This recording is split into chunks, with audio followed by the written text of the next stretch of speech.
Prost, Najor, ihr liebe Leute. Hier ist wieder der Yankee mit Let's Play Gothic auf Pelzig. Und damit auch die erste Episode von 2018. Ist merkwürdig, sowas zu sagen, wenn man immer noch am 28.12. aufnimmt. Aber ich hoffe, ihr habt ein wunderschönes Silvester gehabt und seid nicht so doll mit dem Kater ins neue Jahr gerutscht. Ach ja. Das fühlt sich immer so frisch an, wenn man so Aufnahmen fürs neue Jahr macht. So, gehen wir mal zu den Uchachachas, die scheinen auch hier nochmal nichts drunter gearbeitet zu haben ohne ihre Ländeschurze. Und die Boppers, die sind hier frech uns entgegengestreckt. Genauso wie hier Skelett ganz frech steht. So. Der hat so viel gefeiert letzte Tag. So. Dann zerfetzt sich mal. Na, okay. Alter, kommt der auf mich losgejumpt hier, der Spinner? Ich glaub's hackt. So. Oh. Das ist nicht so schön. Hier sind ein paar Krieger. Aber mir hinter uns sagt gut die Rüstung an. Von daher gucke, ob ich mir jetzt selber die Kronen aufsetze und der absolute Abkacker hier bringe. Nee, dein Hammer. Du Skelett, du machst jetzt auch die Pike. Du bist kaputt. So, die Knochen haben gerochen. So, jetzt soll ich nämlich trotzdem mit. Und, oh Gott, wenn ich mir vorstelle, sowas wird bei mir auf Ausgrabung basieren, dass die Skelette wieder aufstehen. Also ich glaube, da hätte ich auch ein Problem. So, zack und zack. Ach ja. Ich freue mich so. Das Jahr habe ich sehr viel vor, muss ich sagen. Days Gone kommt zum Beispiel raus. Auf das freue ich mich schon immens. Was kommt da noch alles Schönes? Das Final Fantasy Remake, also von 7. Auf das freue ich mich auch immens. Also Final Fantasy Remake, also hier ist das nochmal von vorne. Das Remake von Final Fantasy 7 wird auf jeden Fall auch etwas, was ich mich tierisch freuen werde. Ihr habt ja schon mitgekriegt, wie ich bei dem normalen Final Fantasy abgegangen bin, beim 7er. Und ihr werdet vielleicht auch noch mitkriegen, weil das kommt, so, das kommt auf jeden Fall auch noch auf meinem Kanal. Final Fantasy 9. Und das gehört ja auch zu meiner absoluten Lieblingsspiele mit dazu. Auf das freue ich mich schon ganz besonders, auf das Let's Play. Das ist nach Chrono Trigger. Und dann kann ich euch gleich sagen, das habe ich nämlich gerade vorhin beendet. Chrono Trigger hat 57 Episoden. Und nach Episode 57, wenn ihr wollt, wenn ihr Bock habt, guckt doch gerne rein bei Final Fantasy 9. Da werde ich nämlich mit sehr viel Herzblut mit dabei sein. Final Fantasy 9 zählt zu meiner absolute Top 10 Lieblingsspiele mit dazu. Das könnte ich ja immer wieder spielen. Ich liebe das Spiel. Das ist wie ein Märchen. Das ist einfach nur großartig. Vor allem, es hat so schön viel Anklang an die alte Final Fantasy, die es damals für das Super Nintendo geworden. Ich komme da aus dem Schwärmen in mir raus bei sowas. Aber ich denke, da merkt man dann auch beim Let's Player, dass es ihm richtig Spaß macht. Und man merkt bei jedem Let's Player, der Spiel, da schwebt eine Zauberfackel hier in der Gegend rum. Warum auch nicht? Da merkt man bei jedem Let's Player, der Spaß dran hat, bei seinen Spiele, merkt man auf jeden Fall, was so seine Lieblinge sind. So, dann müssen wir uns merken. Rot, Gelb, Violett. Den sollten wir uns mal merken. Damit kriegt man nämlich die der auf. Schön, dass jemand den Türcode schon mal an die der geschrieben hat. Und da müssen wir dann weiter durch. Aber Urschak hat uns ja schon gewarnt, dass hier untote Ork-Schamane lauern. So. Da ist ein Skelettor, der noch drauf wartet, uns, der kann es ja gar nicht erwarten, uns der Schädel einzuschlagen. So. Und dir verbädel ich einmal den Schädel. Dämlicher Knochenkasper. So. Dein Schwert ist mein. Ja, die hat sich hier nur uns auch wieder zugeschlossen. So war das halt früher, ne? Eine Spruchrolle gibt es hier noch und einen Trank. Da haben wir noch einen Schalter drin. Ich muss sagen, früher bin ich ewig und 3 Tage in einem dappischen Schläfertempel rumgerannt. Ich glaube, ich habe noch ein paar Sachen gut im Kopf. Und andere Sachen, die habe ich jetzt nicht mehr so auf dem Schirm. Das könnte wieder spaßig machen, gerade bei meinem Verpeiltheitsfaktor. Ja, sorry, Tino, wenn ich dir das jetzt klaue mit VP und so. Aber das habe ich durchaus auch. Auch ich bin relativ verpeilt, muss ich gestehen. Aber ich finde sowas liebenswert bei Let's Player, wenn die so ein bisschen verpeilt sind. Mir persönlich macht es Spaß. Ich finde sowas bei Let's Player durchaus liebenswert. Weil wenn ich irgendein perfektes Walkthrough sehen will, dann gucke ich mal ein Walkthrough, und kein Let's Play. Let's Play ist einfach nur um Spaß zu haben. So, wir kümmern uns noch strikte Anweisungen hier.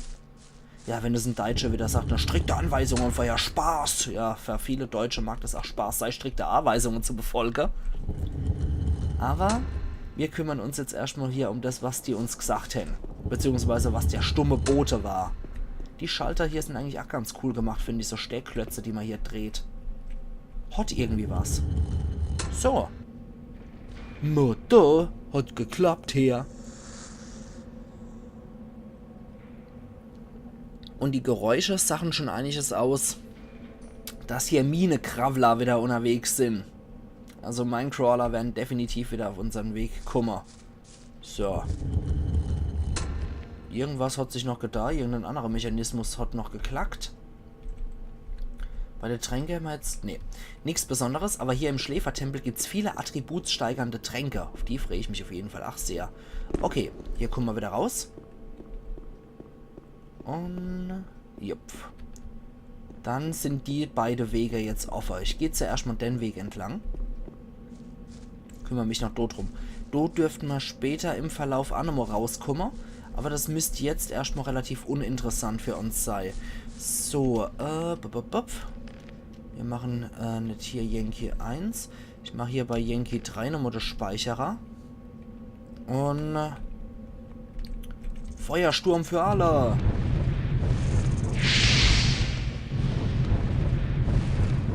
So, kriegt da was Knorre. Du ach. So. Irgendwo ist auch ein Minecrawler, der ziemlich aggressiv reagiert. Ja, irgendein Minecrawler scheint uns durch die Wand zu sehen. Und da haben wir noch eine verwitterte Axt. Die nehme ich doch gern mit. Schwebt hier noch irgendwas rum? Irgendwas? Ah ja, ein Skelettkrieger. Der hält da auf Wache. Jetzt gibt's was auf der Wärsching. Auf der hässliche. So. Der ist noch fertig, du Jogger. So. Da 300 Erfahrungspunkte nehme ich natürlich liebend gern. So. Haben wir einen schönen Trank gezwitschert. Dann gehen wir mal weiter. Nicht nur geradeaus, sondern erstmal in die Nebenräume. Da haben wir noch Tränke. Und da ist ein Schalter. Was ist dann da neben noch? Ah ja, da neben ist nur Quarz. Dann gehen wir erstmal hier rein. So. Zip. Ups. Ich bin's. Der anonyme Held. Ja, stimmt, das habe ich auch noch in Erinnerung. Wenn man den drückt, ist man des Todes und das ist der Richtige. Doneva? Ah ja, sehr schön. Ich sollte vielleicht auch noch ein bisschen Licht machen. Wir haben noch ein paar schöne Fackeln hier parat, oder? Ah, Statuette. Diese Figur stellt ein unförmiges Wesen dar, das eine Maske trägt. Die Maske wird von 6 großen Stacheln umsäumt. Sehr symbolisch. Okay, 150 Fackeln Hämmer. Das heißt, da können wir auf jeden Fall nichts falsch machen hier, wenn wir Animo Art zünden. Schmetterschlag. Das klingt doch einer Zweihandwaffe, noch einer ziemlich dicker. Kruschkarok. Schmetterschlag, da haben wir es. Ja, ziemlich dickes Ding. So. Dann der hier macht auf. Ja, gut. Habe ich noch richtig in Erinnerung gehabt. Gott sei Dank. Es kann natürlich auch immer sein, dass mich die Erinnerungen mal trügen. Und in dem Fall habe ich mal wirklich Schwein gehabt, dass ich mich nur noch richtig erinnert habe. War da noch irgendwas gelegen? Nee, das war nur Knocher. Aber allein schon, dass das Skelett liegt, sollte zeigen, dass das nicht so gut ist, wenn man den Schalter drückt. So. Ist hier noch irgendjemand? Hanebumble Ahoi? Nö, sieht nicht so aus. Okay. Dann haben wir jetzt den Weg aufgemacht gekriegt. Aber wir sollten hier, glaube ich, nochmal die Umgebung erstmal säubern. Gerade mal Lucky machen, ob ich hier gute Tränke gekriegt habe. Weil hier gibt es viele attributssteigernde Tränke im Schläfertempel. Deswegen lohnt es sich da immer mal wieder reinzugucken, was man dann so kriegt hat. Dann machen wir nochmal der Yankee 3. Sonderbarer Stein. Ach ja, da ist unser erster Orcibus Eroticus Schamanicus. Hallo, du neuer Tagebucheintrag in widerlicher, untoter Form. Sterblicher, du wagst es, meine Ruhe zu stören? Bereite dich auf das Ende vor. Fragt sich nur, wessen Ende, du wurmzerfressener Fleischklops.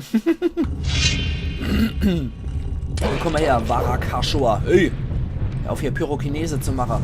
Hey. Lass die Kinder in Ruhe. Lass mich in Friede, Mann. Hey. Das ist nicht so gut. Du wurmzerfressener Fleischklops. Lass mich in Friede. Nee. Okay. Er pyrokinest. Das ist nicht so gut. Zum Glück habe ich die Yankee 3 vorher gemacht. Und ja, kann dann noch mal ein bisschen was erzählen hier. Ja, also allzu leicht sind die definitiv nicht hier, die Knabe. Deswegen noch einmal. Sterblicher. Oh. Fragt sich nur, wessen Ende, du wurmzerfressener Fleischklops. Ich muss aber sagen, der kann gutes Deutsch hier, der Varakashua.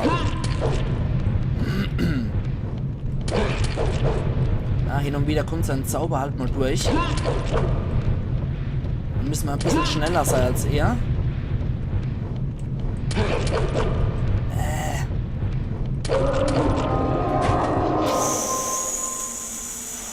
Schwein gehabt. 8000 Erfahrungspunkte hat uns der Gammler hier gebaut mit seiner Pyrokinese.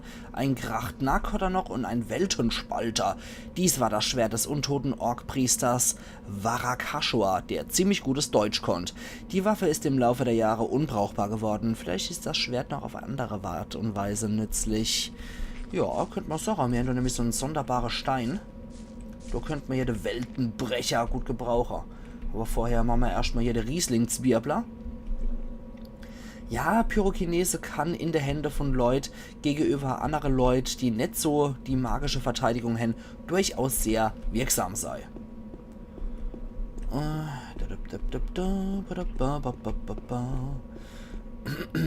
schweben noch so ein paar Tränke in der Luft rum. Da ist noch einer. Ja, das ist mal wieder so ein schöner Gothic-Bug. Der over rechts interessiert mich. Der ist nämlich Gold und goldener Trank ist Stärketrank. Das will ich unbedingt haben. Deswegen machen wir hier, genau, Telekinese haben wir noch. Haben wir hier auf der Trinke den Trank. So. So. Da liegt er auf dem Botter. Ah. Sehr schön. Die fallen wie die reife Äpfel runter. Und dann können wir die uns auch holen. So. Das ist so ein kleiner Trick, um den Bug hier zu umgehen. Den habe ich damals schon rausgefunden. Deswegen habe ich mir auch schön die Telekinese Rune gekauft. So. Weil ich noch das im Hinterkopf gehabt habe, dass wir die noch gebrauchen können. Ja, wenn wir uns so drauf stellen, dann werden wir ein bisschen gequetscht. Dann haben wir noch eine Spruchrolle, irgendein Dämon oder Skelett beschwören, ist das? Ah, das ist das Symbol von der Horde aus Warcraft auch noch drauf. Ne? Wisst ihr Bescheid? Und, so, wo haben wir es dann? Tränke. Da ist mein Getränkehandel. Da ist er. Essenz der Stärke, Stärke plus 3. Njam. So, jetzt haben wir Stärke von 56. Ich Ochs. Und dann gehen wir mal weiter. Hier gibt es noch mehr von den Dinger. Da gibt es, glaube ich, auch Stärke plus 8 und Geschick plus 8 Tränke. Also schon geile Dinger. So, den hässlichen Zweihänder haben wir jetzt hier reingeknüppelt. Ah, da ist noch ein Mana-Trank. So ein guter Schwarzriesling, den nehme ich natürlich auch gern mit. So, nichts Besonderes. Gut. Unseren ersten Varak haben wir niedergemacht. Wow. Gewitter, Leid. Wo kommt denn ihr her? Ich habe ich aber nicht gerufen, Bursche. Hey, lass mich durch. Lass die Kinder in Ruhe. So, du jetzt auch noch. Du hässlicher Skelettmagier. Ihr seid mal ein bisschen zu viel, Jungs. Das machen wir ein bisschen anders. So, das machen wir ein bisschen anders. Die sind mir zu viel als Sauhaufe hier unterwegs, die Jungs. So. Wir können uns immer noch um die Biester kümmern. Aber einer noch ein anderer. So. Der Stärkste zuerst. Und dann der Chuck Norris hier zum Schluss, der uns am Arsch bringen wollte. So. So machen wir das auf unsere Art. Unsere Verteidigung mag physisch relativ gut sein, das bestreite ich auch gar nicht. Trotzdem, man muss sich dann nicht in den Sauknäuel hier reistrecken. Und man kann das Ganze auch taktischer agieren. Ich weiß, es ist merkwürdig, dass ausgerechnet ich das sage, der eigentlich so der Haut-drauf-Typ ist. Aber es ist so. Das ist halt das, ne? So, zack. Komm her, du Krieger. So, zack. Oh, der zaubert ein bisschen im Hintergrund. Das gefällt mir gar nicht, dass der das macht. Oh, scheiße. Nichts mehr übrig. Der ist lieber ein Salat. So. Zack. Zack. Zum Glück ist es nur ein Billigheimer-Zauber. Und dann du hier. Oh, der Armee der Finsternis gewirkt, oder was? Weil da kommen dann mehrere Skelette. So. Zack, zack, zack, zack. Und batsch, batsch, batsch, batsch. Kriegt er was Knorre. Mistkerl. So. Da haben wir noch, da haben wir noch. Und da ist noch ein bisschen kruscht. So, das ist alles so Müll.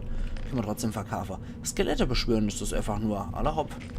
So, dann, Moment, das war dann hier. Hab's immer noch nicht raus, wo was im Inventar ist. Noch zig Episode, auch nicht verkehrt. Und dann können wir uns noch hier so einen 50er Trank. Zwirbel, Zwirbel. Sehr schön. Dann hätten wir hier der Krushi fertig, oder der Harak hätten wir noch fertig. Der Harak-Iri. Oh, da hat sich auch noch irgend so ein hässlicher Xelle verdrückt. Der Tempelwächter. Dann. Ui. Der hält ein bisschen mehr aus. Na gut. Komm mal her. Ja, der zieht auch gut ab hier mit seinem Kruschkarok hier. Nicht verkehrt. Allerhaupt. Da war ich aber schon drin. Da hat sich spontan halt so ein Tempelwächter gebildet. Wie im richtigen Leben halt, ne? Ja, sehr schön.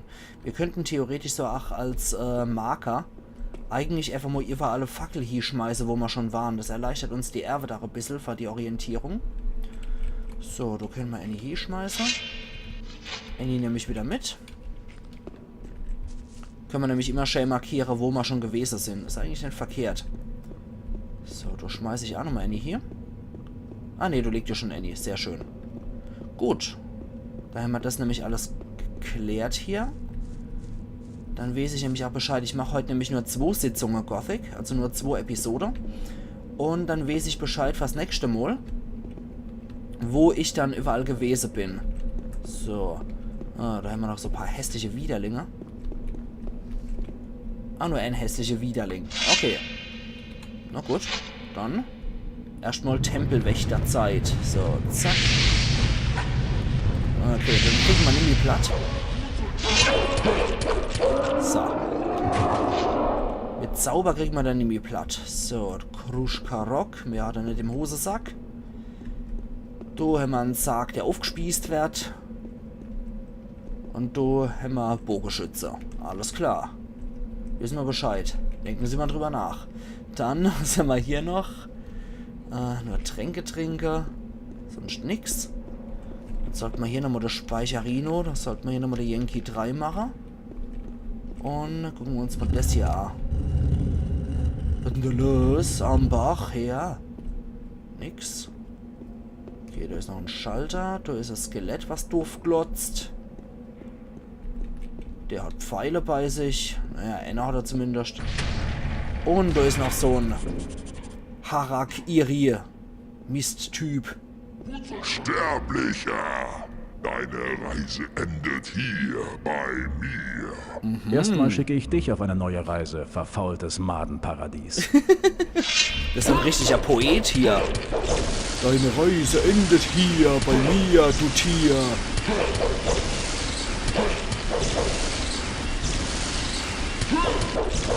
Ab. Sehr schön. Das war dann der Warak Unhilgt. Denken Sie mal drüber nach, Herr Unhilgt.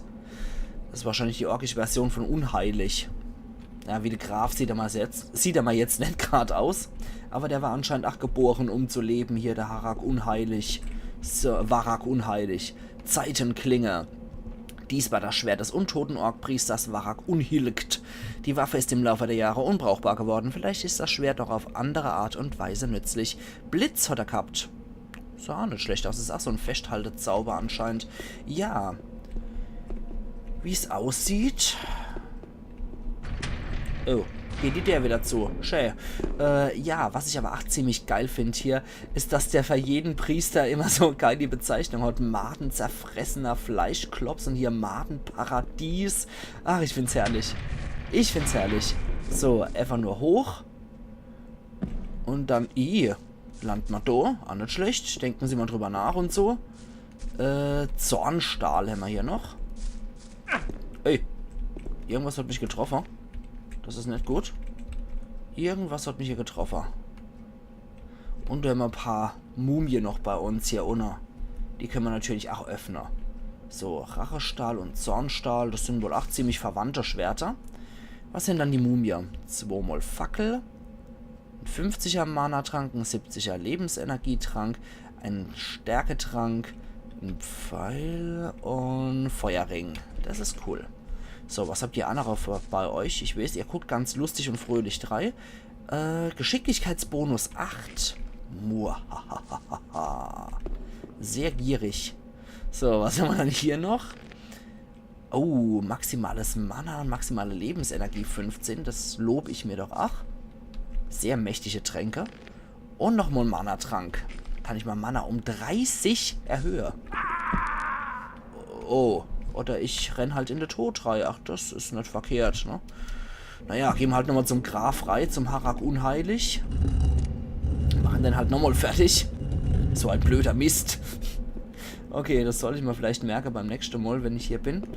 Dass ich nur um Varak nochmal speichern sollte. Jetzt erscheint ja wieder der Blitzkasper. So, jetzt muss ich aber nochmal hören, wie er ihn genannt hat. Sterb deine Reise. Erstmal schicke ich dich auf eine neue Reise, verfaultes Madenparadies. Ach ja, der trockene Witz von so einem 90er Jahre Actionheld irgendwie. Ey. Was denn Scheiß? Mistkerl. So. Herr Unheilig. So. Was macht denn das an Schaden? Möchte ich gerade mal gucken. Der macht 25 Schaden pro Sekunde. Das kann eigentlich auch nicht verkehrt sein hier, das Ding. Nehmen wir es doch gerade mal. So.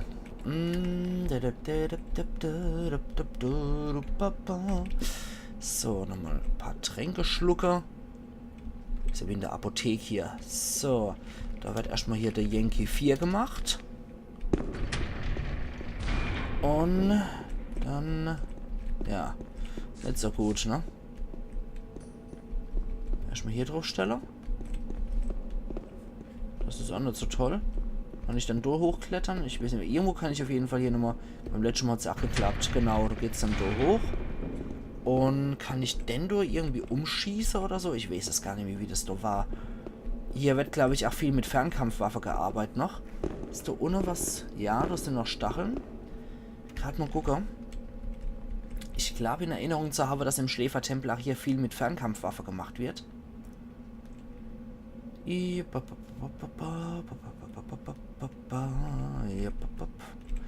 Leichte Armbrust. Können wir die... Ah, da fehlen uns genau die 8 Geschicklichkeitspunkte. Dann können wir die nämlich auch verwenden. Ne, da fehlt einer. Ach so, einer können wir verwenden. So. Ah, wusste ich doch. Dass da irgendwas in der Art war. Genau. Sehr schön. Jetzt ist nämlich hier unten nichts mehr an Stacheln. Perfekt.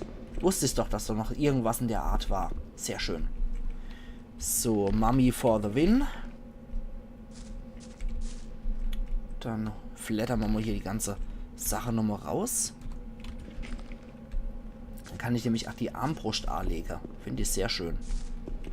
So, kann ich das Ding jetzt auch benutzen, oder? Macht er dann auch wieder der wenn ich das berühre. Nö, offensichtlich nicht. Aber sehr geil als Magier natürlich, sein Mana kostenlos um 30 Punkte zu erhöhen. Das ist, als würde ich 30 Lernpunkte reinschmettern. Also das ist schon mal ziemlich geil. So, hier will ich wieder raus. Sehr schön, geht sogar ohne Zicker. Und dann können wir erstmal die Tränke gluckern. So. Tranki, tralalala. Bald ist Geschicklichkeit auch bei mir da. Dann können wir jetzt nämlich hier die leichte Armbrust erstmal auswählen. Das ist eine etwas stärkere Waffe, das Ganze. 50 Schade im Vergleich zu 36 Schade. Ist schon nicht verkehrt. Jetzt habe ich auf jeden Fall das nötige Geschick für so Zeug. So, maximale Lebensenergie nochmal um 15. Und hier nochmal das Mana um 30. Das ist doch geil. Die Stärke auch nochmal um 3 aufpushen. Und die 30 können wir hier nochmal locker wegluckern. So. Jetzt muss trotzdem nochmal hier aufgemacht werden. Jetzt weiß ich nämlich so genau. Nö, du machst da nix. Du visiert da auch was an. Es geht halt hauptsächlich immer auf das, was der A visiert. Aber ich glaube, da oben auf dem Dach müsste was sein. So sicher bin ich mir jetzt doch nicht mehr. Komm schon.